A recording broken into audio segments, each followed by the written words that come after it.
Shalom saudaraku yang dikasihi oleh Tuhan Yesus Kristus. Mari kita siapkan hati untuk masuk dalam doa syukur hari ini.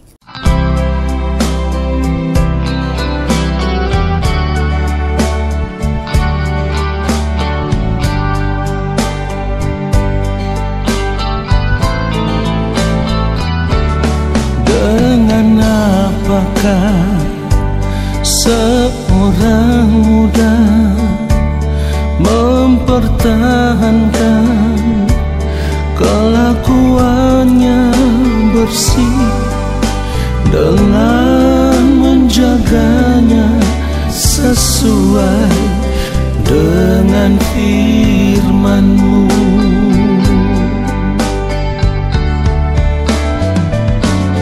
Dengan apakah seorang muda mempertahankan kelakuannya bersih dengan menjaganya sesuai dengan firman-Mu.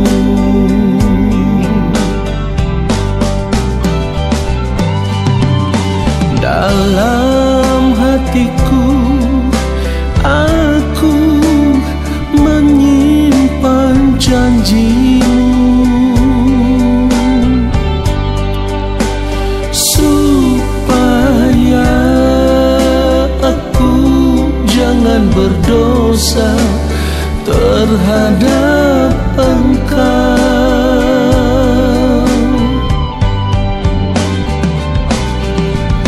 Dalam hatiku aku menyimpan janji-Mu, supaya aku jangan berdosa terhadap Engkau.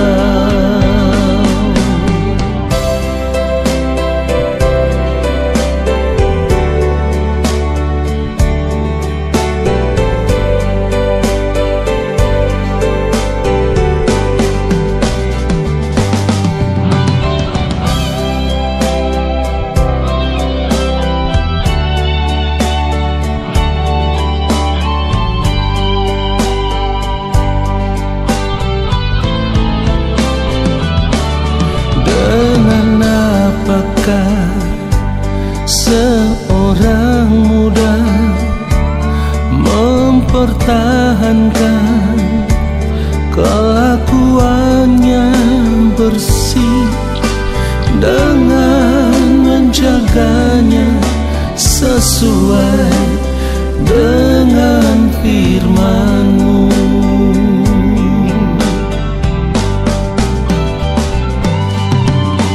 Dalam hatiku aku menyimpan janji-Mu, supaya aku jangan berdosa terhadap Engkau.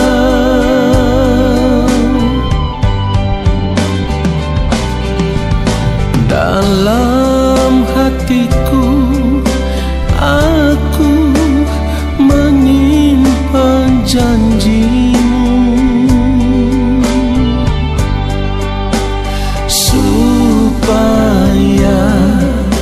aku jangan berdosa terhadap Engkau.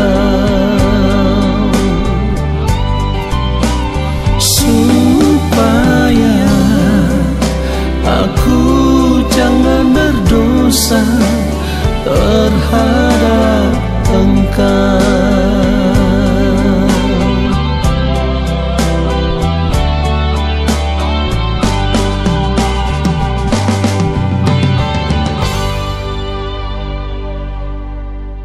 Mari kita berdoa. Bapa yang Maha Kudus, Allah yang Maha Mulia, sungguh saat ini Kami mau duduk diam di kaki-Mu ya Tuhan. Kami mau menanti-nantikan lawatan-Mu. Kami rindu jamahan kasih-Mu atas setiap kami pribadi lepas pribadi. Dan lebih daripada itu, kami rindu firman-Mu mengubah kami saat ini. Oleh karenanya, Roh Kudus Tuhan, urapilah setiap kami, ajar kami untuk mengerti kebenaran firman Tuhan yang kami dengar, lalu kami mau hidup seturut dengan firman-Mu. Di dalam nama Tuhan Yesus Kristus kami berdoa. Amin. Saudara yang dikasihi oleh Tuhan Yesus Kristus, Tuhan Yesus sendiri mengatakan di dalam Yohanes 4 ayat 34, makananku ialah melakukan kehendak Dia yang mengutus aku dan menyelesaikan pekerjaannya. Saudaraku yang dikasihi oleh Tuhan Yesus Kristus, sebagai orang percaya kita harus sungguh-sungguh menyadari bahwa satu-satunya hal terbaik yang harus kita kerjakan dalam hidup ini adalah hidup hanya untuk melakukan kehendak Allah Bapa di sorga. Ini yang terbaik bagi kehidupan kita. Sekali lagi, ini yang terbaik bagi kehidupan kita. Saudaraku, tidak ada perkara besar yang lebih berarti dari hal yang satu ini, yaitu melakukan kehendak Allah Bapa di sorga. Saudara yang dikasihi oleh Tuhan Yesus Kristus, dari apa yang dikatakan oleh Tuhan Yesus ini, seharusnya kita bisa menangkap satu isyarat, bahwa ketika Tuhan Yesus hidup di dunia ini sebagai manusia, tidak ada satupun kesenangan hidup dunia yang lainnya yang Ia miliki selain Ia mau hidup melakukan kehendak Bapa di sorga, selain Ia mau hidup menyukakan dan menyenangkan hati Bapa di sorga. Saudaraku, pernyataan Tuhan Yesus ini pun menunjukkan kepada kita bahwa betapa Tuhan Yesus begitu mengasihi Bapa di sorga, betapa Ia begitu menghormati Bapa di sorga, betapa Ia begitu mengagungkan Bapa di sorga. Betapa Tuhan Yesus tunduk sepenuhnya dalam ketaatan kepada Bapa di sorga, sehingga tidak ada kesenangan yang lain di dunia ini yang menyukakan hatinya selain hidup hanya untuk melakukan semua kehendak Bapa di sorga. Di dalam penderitaan, Tuhan Yesus harus berjuang untuk menyelesaikan pekerjaan yang Bapa di sorga tugaskan kepada Dia. Saudara yang dikasihi oleh Tuhan Yesus Kristus, sebagai orang percaya kita harus mampu melihat bahwa apa yang dilakukan oleh Tuhan Yesus ini adalah sebuah bentuk standar hidup, ya, sebuah bentuk standar hidup sebagai orang percaya yang harus kita miliki, yang harus kita ikuti, yang harus kita kenakan di dalam kehidupan kita setiap hari. Artinya, kita harus menyadari bahwa di dalam hidup kita saat ini tidak ada perkara lain yang lebih besar, tidak ada perkara lain yang lebih penting, tidak ada perkara lain yang lebih utama dalam kehidupan kita sebagai orang percaya saat ini, selain kita hanya mau hidup untuk kepentingan kerajaan Allah, yaitu hidup hanya untuk melakukan semua kehendak Allah Bapa di sorga, sama seperti Tuhan Yesus yang hidup hanya untuk melakukan kehendak Allah Bapa di sorga. Inilah yang terbaik, inilah hidup yang bernilai tinggi dan bernilai kekal. Oleh sebab itu, saudaraku, kita harus melihat bahwa betapa berharganya kesempatan hidup yang Allah Bapa di sorga berikan bagi kita saat ini. Kesempatan hidup ini seharusnya kita pakai untuk menyukakan, untuk menyenangkan hati Bapa di sorga, dan menganggap bahwa inilah satu-satunya kesenangan hidup yang harus kita miliki. Kesenangan hidup seperti inilah yang juga dimiliki oleh Rasul Paulus, sehingga ia bisa berkata di dalam Filipi pasal 1 ayat 21, karena bagiku hidup adalah Kristus dan mati adalah keuntungan. Saudaraku, dari kebenaran firman Tuhan ini memberi sebuah gambaran bagi kita bahwa ketika Paulus memberi hidupnya bagi Kristus, tidak ada hal lain yang terpenting dalam hidupnya selain melakukan apa yang menjadi kehendak Allah. Dan itu satu-satunya kesenangan hidupnya. Walaupun untuk melakukan semua yang merupakan kehendak Allah, semua yang merupakan perintah Allah, Paulus harus menanggung banyak penderitaan. Ia disesah, ia dilempari batu, ia dipenjara, ia dikejar-kejar hendak dibunuh. Ia harus karam kapal berhari-hari, menahan lapar, dipatok ular, dan banyak hal lain yang membuat Paulus begitu menderita dalam perjalanan pelayanannya. Tetapi semuanya itu ia lakukan dengan hati yang begitu mengasihi Allah. Dari cara hidupnya, dari pelayanannya, kita bisa melihat bahwa penderitaan tidak bisa menghalanginya untuk tetap hidup melakukan kehendak Allah Bapa di sorga, yaitu melayani Tuhan untuk menyampaikan Injil Kristus sampai ke seluruh dunia. Saudara yang dikasihi oleh Tuhan Yesus Kristus, pertanyaannya sekarang adalah bagaimana dengan hidup kita? Kalau mau jujur, kehidupan kita terbalik dengan kehidupan Tuhan Yesus, terbalik dengan kehidupan Rasul Paulus. Kalau Tuhan Yesus rela menderita demi melakukan kehendak Allah Bapa di sorga dan menyelesaikan pekerjaannya, kalau Rasul Paulus rela menderita demi menyampaikan Injil Kristus kepada banyak orang, maka bagi kita mengikut Yesus, percaya kepada Yesus dengan harapan supaya kita diberkati dan bisa menikmati kesenangan hidup dunia saat ini. Inilah cara hidup banyak orang percaya saat ini, saudaraku.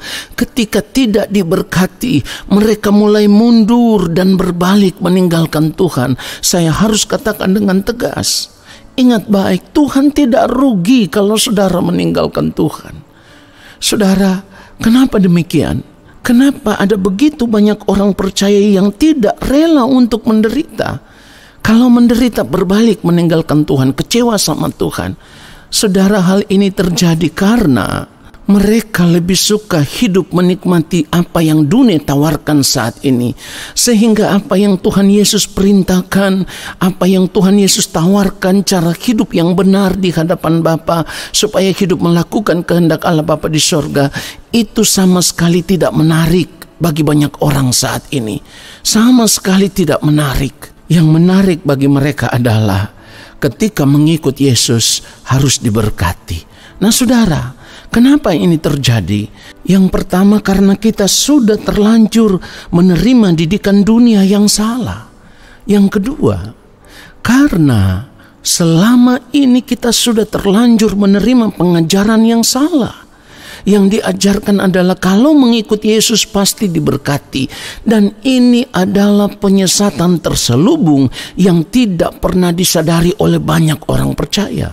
Bagaimana mungkin kita bisa menerima pengajaran seperti itu kalau Tuhan Yesus sendiri berkata, untuk mengikut Dia, serigala mempunyai liang, burung mempunyai sarang, anak manusia tidak mempunyai tempat untuk meletakkan kepalanya.